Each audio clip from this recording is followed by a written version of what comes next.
Worldwide parent coach and conscious educator Sue DeCaro is on a mission to revitalize the joy in parenting. Welcome to Conscious Parents, Thriving Kids, a podcast designed to help parents all over the world create deeper connections with themselves and their children while overcoming life's daily parenting challenges.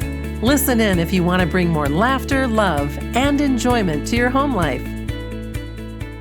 Welcome to Conscious Parents, Thriving Kids, a place for all things parenting. I am your host, Sue DeCaro. We all come to this parenting journey with the expectations of our children as well as who we should be as parents. We all have been raised by our own parents or guardians and have seen parenting from that avenue. We have seen the parents that raised us and how they looked at the world of parenting. So from a child's point of view, that's what we know. We think of that as the way parents behave. No one has ever taught us or shown us differently. So these expectations come with us before we have our children and then into those years where we are trying to raise them. And I believe that parenting is one of the toughest jobs we will ever encounter. I know before I had kids, I would remember thinking about what my family would look like and how my children would behave, the perfection of it all. Of course, as soon as I gave birth, this unrealistic storybook fantasy was completely out the window. The dream we all have about our future children, their successes, their perfect behavior, is just that, a dream. It's not reality. In my dream, my children would go into a restaurant, sit down at the table, and eat like these perfect human beings. They wouldn't throw their food, they wouldn't scream, they wouldn't run around the table. They would sit and eat just like a grown-up, basically, fully in control. The second thing I remember was how my children were going to behave on an airplane. Again, these are dreams before I even gave birth to my children. The airplane story or storybook was that my children would fly with me on an airplane wherever we went, perfectly quiet, playing, coloring, content, perhaps sleeping, because many times I've been on airplanes where children are screaming. And as an adult with no children, I can remember thinking, oh, my kids would never do that. I had no idea what I was talking about because, of course, I did not have children. I lived in this storybook world of what I thought this was going to look like. And the most detrimental thing about this storybook fantasy is that I was trying to parent the children in a way that was consistent with the fantasy when I actually did finally have children. And I was doing this instead of actually seeing the children that were in front of me. This fantasy, this storybook that I had created in my mind about my perfect children and their perfect behavior was not reality and not a great place to begin my parenting journey. These unrealistic visions of what we think our children could be like cloud our judgment when parenting the children that we do have are in front of us. These idealized thoughts and feelings, they don't allow us to fully live in the present moment and to see and appreciate our children for who they truly are, not who we want them to be. Relating back again to that storybook fantasy. One of the many things that I help parents tap into in my line of work as a parent coach is realizing who the child is in front of them. In my own experiences, life became somewhat easier when I was able to let go of this fantasy land and tap into reality, the real world. This does not happen overnight. This truly is a process of awakening.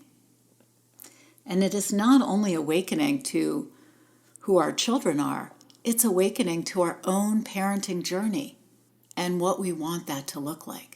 Creating the values for our family that aren't coming from some storybook or unrealistic expectation that we've conjured up in our minds.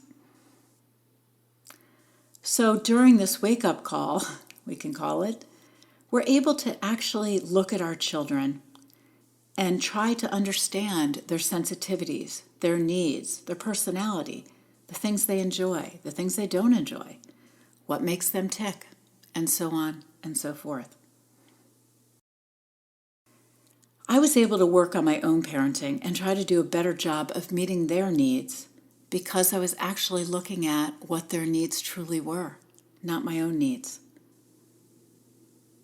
And when we do this, we're really able to focus on the children in front of us, meeting the needs of those children, understanding those children, and creating conditions for those children to thrive, not creating unrealistic expectations from the storybook fantasy. I'll give you a few examples from my own children. One of my girls needed the space to run around and let her energy out of her body when she was 5, 6, 7, 8. As soon as she started school, I would notice a real difference when she didn't have this opportunity. And she would come home from a half a day or a full day of school, and her body would need to burn this energy off. And before I realized that she had this need, the energy would burn off in ways that really were uncomfortable for both her and the rest of the family. She became annoyed easily, very touchy and sensitive, and intolerant. Through no fault of her own, her needs were not being met, and they were not being realized. We did not see them. Once I was able to see that this particular child needed to get this energy out in order to make a pleasant place for her to thrive, and gave her the space, things were totally different. She would run around, play, and really decompress.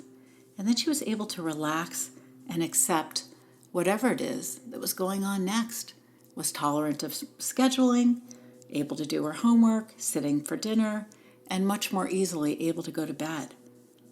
But seeing this need took me a lot of time to not only acknowledge, but to actually notice. My other daughter did not have these same needs. Of course, every child is unique and different, and we have to recognize their individual needs because they each have them. She had a need when she came home from school for a quiet snack, time alone, quiet space, hugs, and lots of love.